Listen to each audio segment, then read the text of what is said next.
It's your Thursday daily delivery. I'm Michael Rand. Glad to be back for another day. Hope you guys are having a great day out there as well. Hope you're having a better day than the Twins are. Lost 9-4 against Tampa Bay on Wednesday night. I'll get to them in just a minute here, a little bit more in depth. I've been so focused on the pitching problems that I've been neglecting the hitting problems, and those are mounting, as are the attitude problems, the unhappiness level with some of their top players right now coming to a head this week. I'll explain that in a moment here. Marcus Fuller from the Star Tribune joins me here in a little while as well to look ahead to Saturday's Gopher football game against Rhode Island.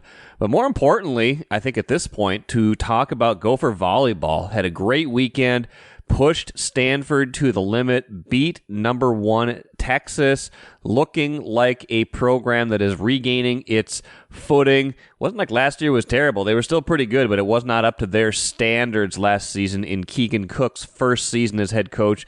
They seem to have figured it out, finding another gear early in Cook's second season. Marcus and I will talk about that here in just a little while.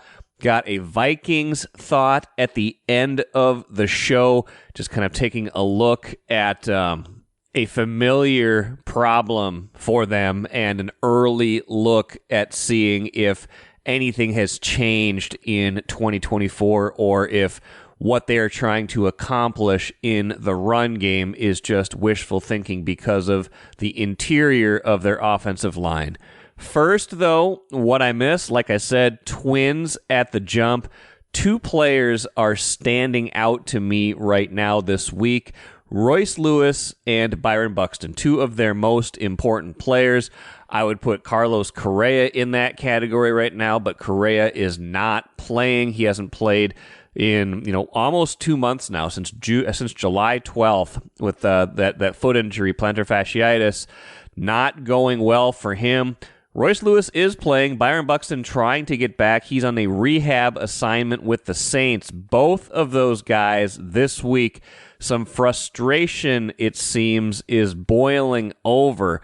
Let's start with Buxton, because this one's a little bit more unique and also cut and dried. Ejected from the 3rd inning of last night's Saints game, a rehab assignment that he's on in hopes of rejoining the Twins for the Royals series this weekend.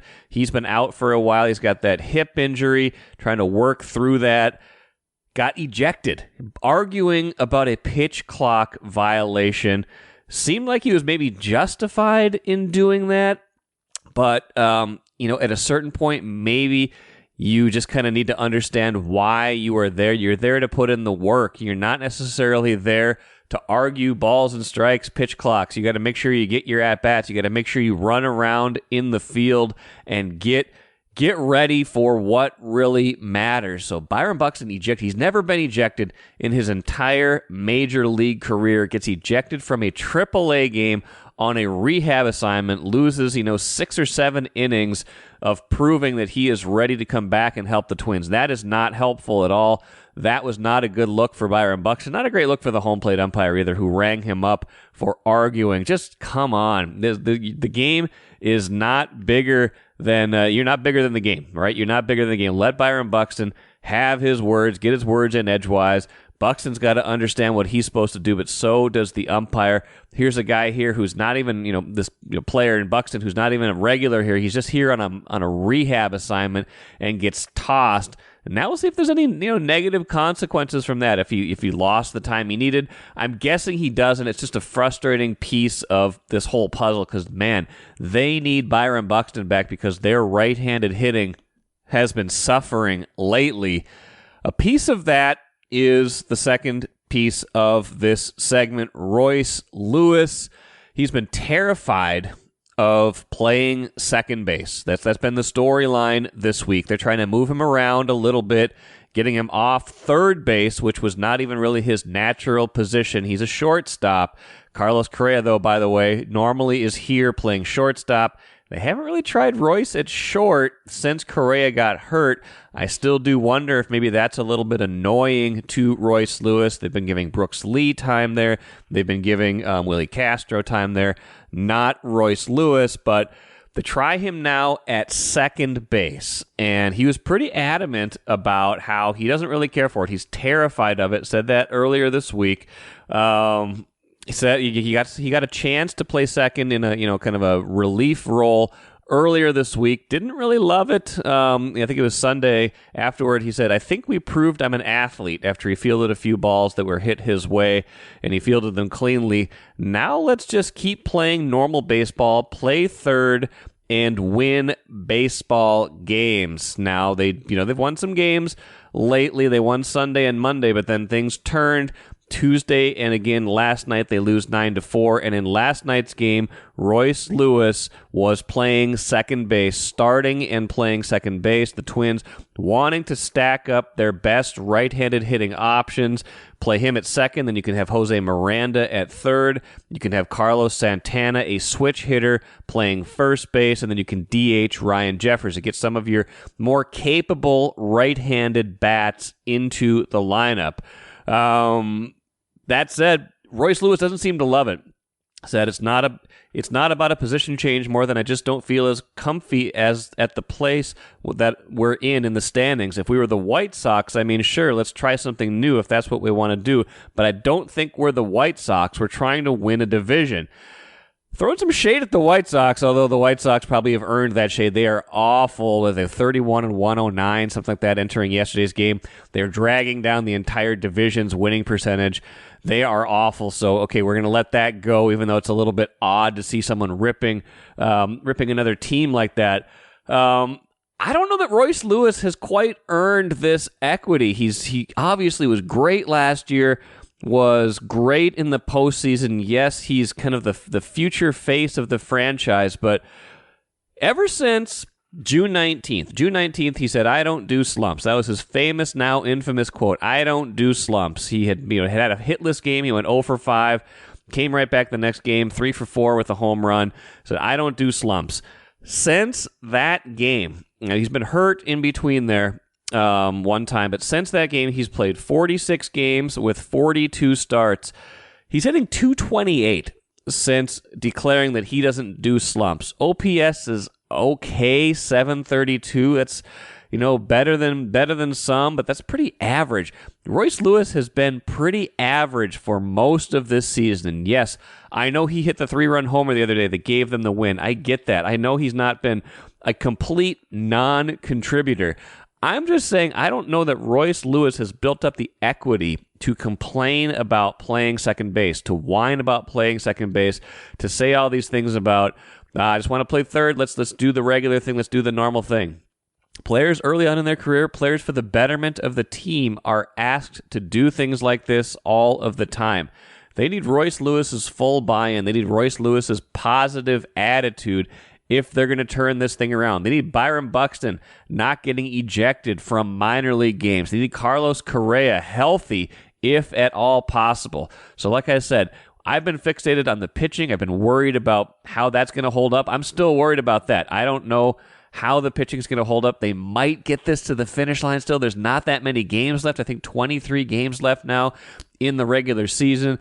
Still got a bunch of Pablo Lopez and Bailey Ober starts. Fest has been pretty good. They can piece it together. They'll probably get an off day here eventually, try to catch up with the bullpen.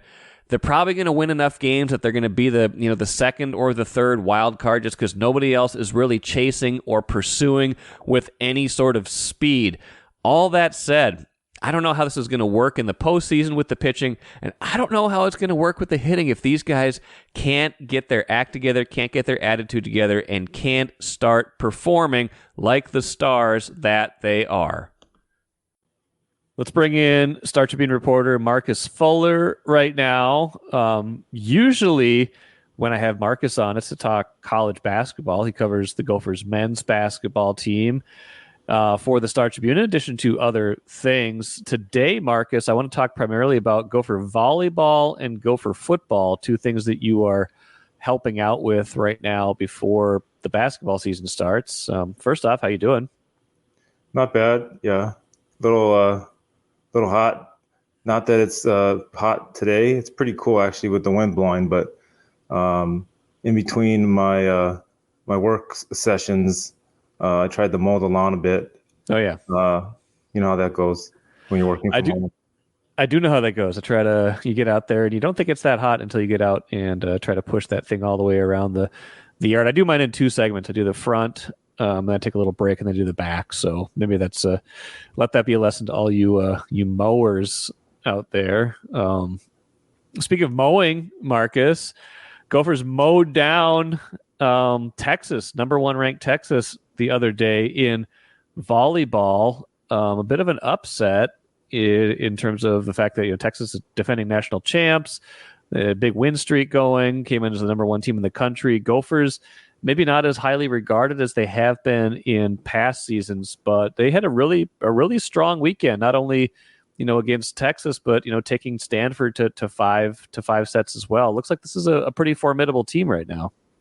Yeah, I mean, one thing I'll have to shout out Jeff Day. One of our Star Tribune colleagues moved over to the news side, but he did a tremendous job covering volleyball the last couple of years, mainly the last year under Keegan Cook, or last season, the first year under Keegan Cook. So this season, tried to do my best to take over for him. And I actually was fortunate enough to interview Keegan and Melanie Schaffmaster at the State Fair this year at our Star Tribune stage. And I just want to know that people to know that weren't paying attention that I did predict them to beat Texas. There you go. So the people that weren't paying attention or didn't record it, I'll just say that right now. What made you? I did not really pick that, but I would have. But you know what? Just spending some time with Coach at the fair and interviewing him in a couple of media sessions leading into the season. He did speak very highly of this team, his improvement from last year. Not so much in personnel. They did bring in a couple transfers who didn't make a huge impact this week or this first 2 matches. But there's just a different makeup of this team as far as their chemistry and their bonding with the coaching staff. He mentioned the fact that just jumping in his first year, taking over for Hugh McCutcheon. It was really difficult for him to build strong relationships that he's used to having with his players, having recruiting them sometimes in volleyball when they're in 8th grade, like McKenna Wercher from Wisconsin that had a great game in her return home, a great match in her return home versus Texas. She committed to the University of Minnesota as an 8th grader under Hugh McCutcheon. So she built that relationship with the Gophers since then. And so, it took them a little over a year to build that chemistry with Keegan and his playing style, his philosophy, all those things you want to say.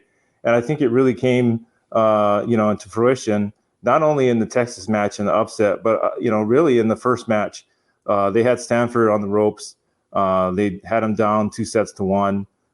Really came out firing in that first set. It was back and forth, and they had to come back toward the end and nearly pulled it out.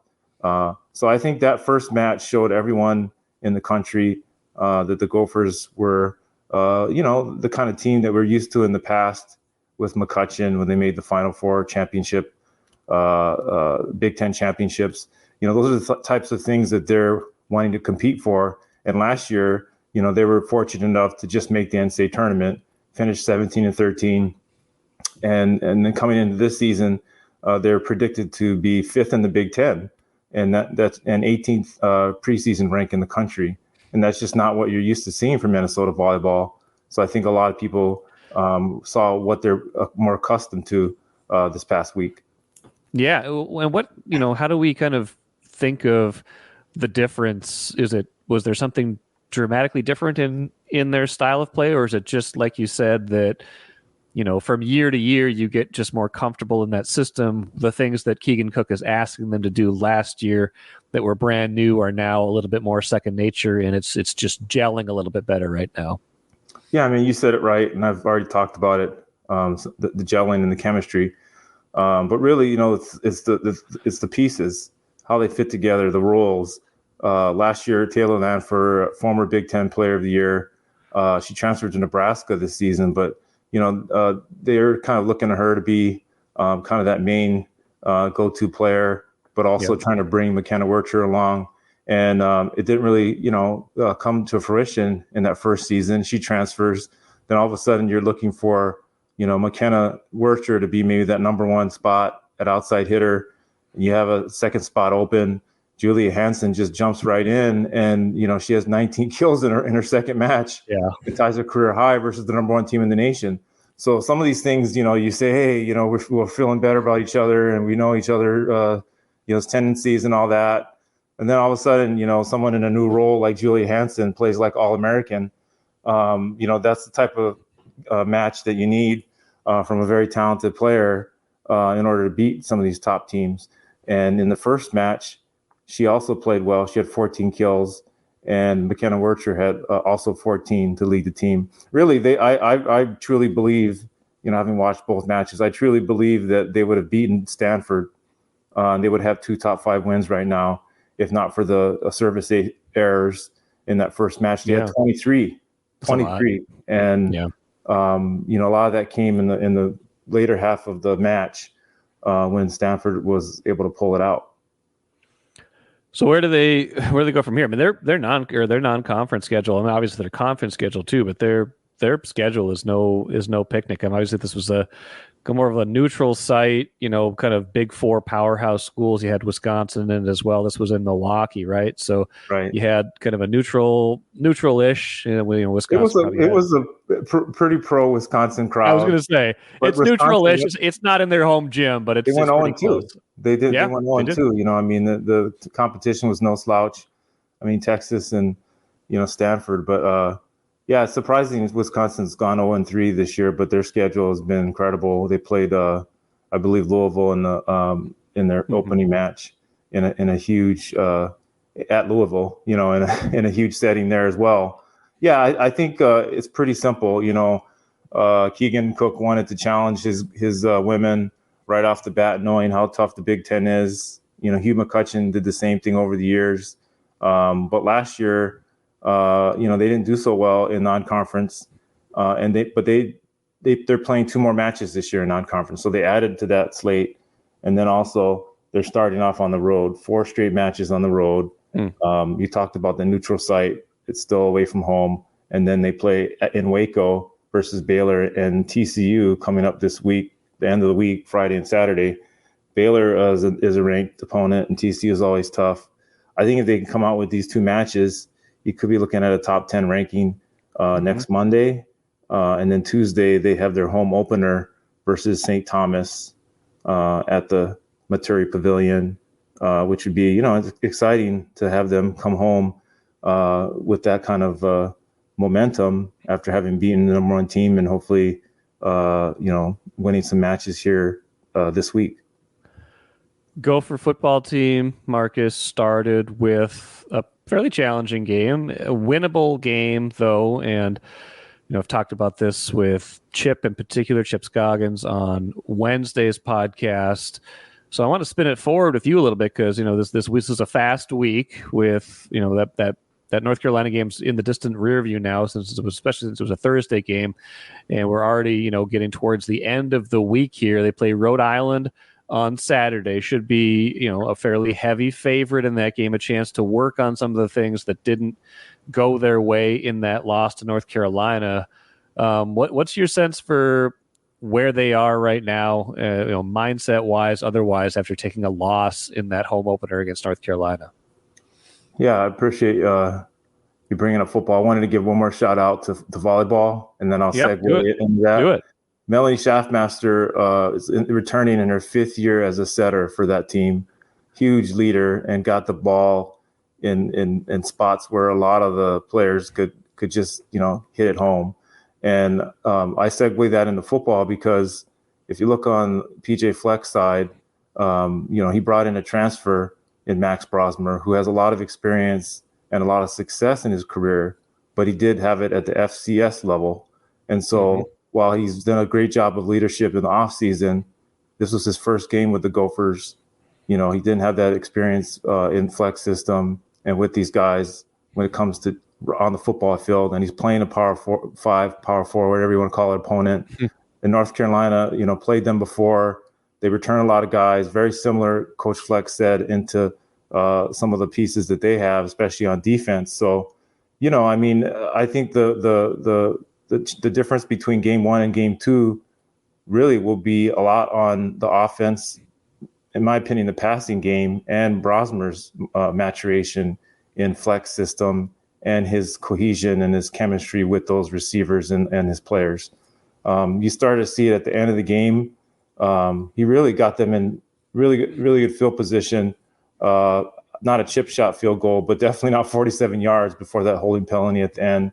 Right. And that's what you want to see. He started off the game shaky a little bit. The offense did, especially throwing the ball, got it going in the fourth quarter. They didn't even have the ball at all in the third. I think they only had 4 possessions. So, all the hype that came into this year with their new transfer quarterback, very successful at the FCS level.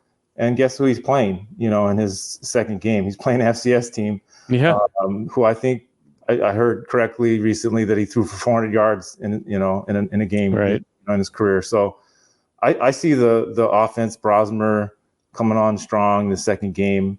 While this is nowhere near the competition they'll face in the Big Ten and beyond this game, they're going to need the confidence boost, because the way they lost that game, you can't blame it on the leg of Dragon Kesich, the kicker. He did miss 2 field goals, and one of them was not, like him. I think 28 yards, right? But there are a lot of 20. It was with under 30 yards. 27, 28, yeah. Yeah, and but that they didn't lose the game because of him. No. I think there's a lot of instances there where the offense could have played a little better, and then I think that you're going to see that in game 2. I think a big question is whether you're going to see Darius Taylor. Mm-hmm. I know PJ Fleck talked this week about, hey, we don't want to, we're not going to give away the injury report, which is his style. But he also said that Taylor was very close, very, very close. He said he used 2 varies to playing. And, does 2 varies equal like probable on injury report? How do we that's a good question. We'll have to ask PJ the next time we talk to him. I guess very, very, very would have been probable. I guess I don't know what to make of it. But he just keeps getting. Seems like he gets closer to playing, and he'll be out there soon. The question is, again, do you want to play him versus Rhode Island, or do you want to play him versus Nevada, which is the game before that huge opener, Big Ten opener versus Iowa at home, and right. How everybody feels about Iowa. So if Taylor can be 100% or pretty close to it against your rival to start the Big Ten season, a very important Big Ten season in the new age with no divisions and these new teams, they need to get off to a good start. So I don't know. I mean, Coach likes to say that he's not a doctor and he doesn't make the decisions. But let's just say the doctors say, Coach, Darius is ready to go. Do you think PJ says, let's just have Marcus go out there and rush for 150 yards, and then we'll play, Darius versus Nevada? We'll see.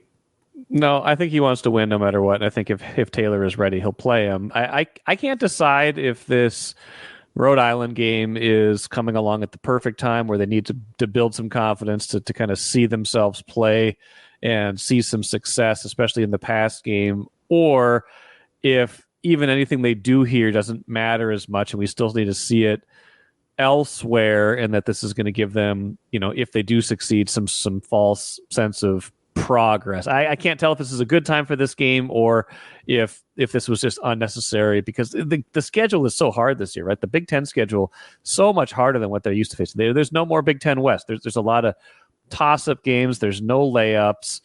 Even the games that you think, they probably should win that. Those aren't gimmies. And I feel like they need all the tough competition they get. Maybe Rhode Island pushes them harder than I think they will. But I wasn't all that impressed with North Carolina to begin with, and I thought that was a very winnable game for a program that wants to be competitive this year. So I think we need to see a lot more not just in these next 2 weeks, but in the early part of the Big Ten schedule. Yeah, winnable, definitely. Offensively, not as impressive passing the ball, but their running back was as good as they're going to see here early on. Oh, yeah. Yeah, and that defense they had was tough, too. I mean, 5 sacks. Minnesota's offensive line is not as bad as North Carolina made them look. And I do think that, just tell me this. When's the last time that we saw the passing game just go bonkers? I mean, it's been a long time. I mean, PJ Fleck does not willingly throw the ball, and there's a tendency to get conservative in key spots to try to trust the run game. I mean, Chip and I talked a lot about it on yesterday's show, but just talking about, you had that drive, their first good drive of the game when they got down to 3rd and 10 and they handed the ball off, from 10 yards out at by the goal line. They ended up missing the field goal too. That's not their fault, but to not even try to put it in the end zone on 3rd and goal from the 10, that told you a lot of where they're at right now. Yeah, I think it would really serve them well if they let the passing game get going. And like I said, the opponent is what it is, but they just need some confidence. I mean, these receivers, a new quarterback that really likes to throw the ball. Like I would rather see, if I was a fan and I was, obviously a player on the offensive side in the receiving corps, even the offensive line, like the way they gave up in pass protection. Let's protect Max a little bit. Let's let him sling it. Let's let him, throw for 200 plus, maybe even 300 yards, get the receivers going. Because I think, we've seen in Taylor, if he's healthy, he can do it against the best, right? Right. And I think Marcus Major has also played, he's played Power 5 football, and he's played against that type of competition before. But Max Brosmer is the FCS quarterback. He's got to throw it and have confidence playing for Minnesota. And I think these receivers, a lot of them, except for Daniel Jackson, really haven't done much at this level. So I think they need to have confidence there. And then going into, Nevada's not going to be an easy one. And then Iowa, I think that might give them more balance. But yeah, we'll see. I think Taylor would be awesome if you get to see him out there. He's an incredible talent. Oh, yeah. Well, that's the thing. Like, we're not asking them to throw it 40 times a game or to have suddenly a why not? Why not, Mike? Well, but because here's the thing, like, understanding that I think their offensive line is more suited to run blocking than pass blocking. I think they are a better run blocking line than pass blocking line. And your best offensive player is your running back when he's healthy. So you should be leaning into the running game. You just need to also be able to throw the ball when you need to throw the ball, and you need to throw it more often than they've been able to in the last few years. Maybe they'll get there. I wasn't all that encouraged in that first game. We need to see a lot more from this team going forward to give me any kind of belief in this season. Yeah, I agree with you. All right, Marcus. Well, shout out to Randy Johnson, who typically does this segment. I think he'll be back next week. Marcus, appreciate you stepping in for Randy, talking a little Gopher football, in addition to, of course, Gopher volleyball. And I'm sure we will chat soon enough about Gopher basketball. Can't wait. Thanks a lot. Appreciate it. Great stuff from Marcus. Like he said, Gophers another road test this weekend at number 23 Baylor on Friday in Waco, Texas. At TCU, I guess that's still in Waco, so it must be some sort of medley tournament kind of thing. Another good team. That's Saturday afternoon, a 4 p.m. start. And then the home opener against St. Thomas at the Maturi Pavilion on Tuesday.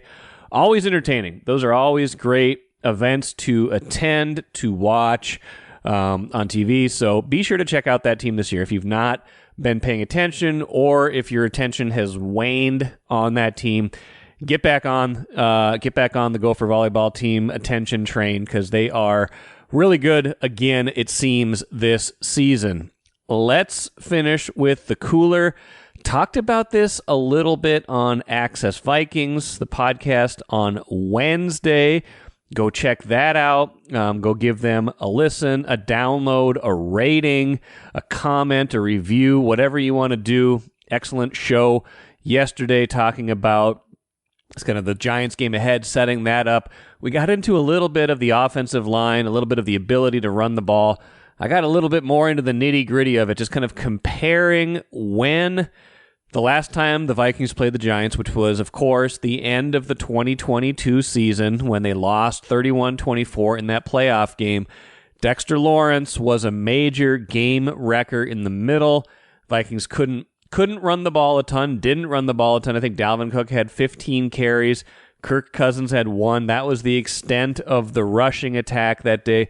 Cousins put the ball in the air, more than 35 times. They lose. The pressure was on Cousins all game. The running lanes were, okay. Like Cook averaged 4 yards per carry, but Dexter Lawrence was ruining things in the middle by and large for the Vikings. And that is a question again this season. So I wanted to go back and look. Who was the interior of the offensive line for the Vikings in 2022? 2 of the 3 starters are largely the same. It's Garrett Bradbury and Ed Ingram. Now, I will say this. Garrett Bradbury has bulked up. He is bigger now at center than he was back then. Maybe has a better chance to influence this run game that they want to get going this season more than they have in the past 2 years under Kevin O'Connell. Remember, we've talked about O'Connell and the Vikings ranked, I think, bottom 5 in rushing attempts each of the last 2 seasons. They want to change that. They know that's going to have to change this season with Sam Darnold as their quarterback instead of Kirk Cousins. He's going to need more balance, less put on his plate, managing the game a little bit more than he is trying to win the game for them. So Bradbury is the same. Ed Ingram was a rookie in 2022. He's now a third-year player. You would imagine that means better things for him in pass protection and in the run game. So maybe a little bit of an upgrade there. Ezra Cleveland was the starter at guard, the other guard spot for the bulk of the 2022 season. Of course, he was dealt away in the middle of the 2023 season. Dalton Reisner came in, got a lot of playing time.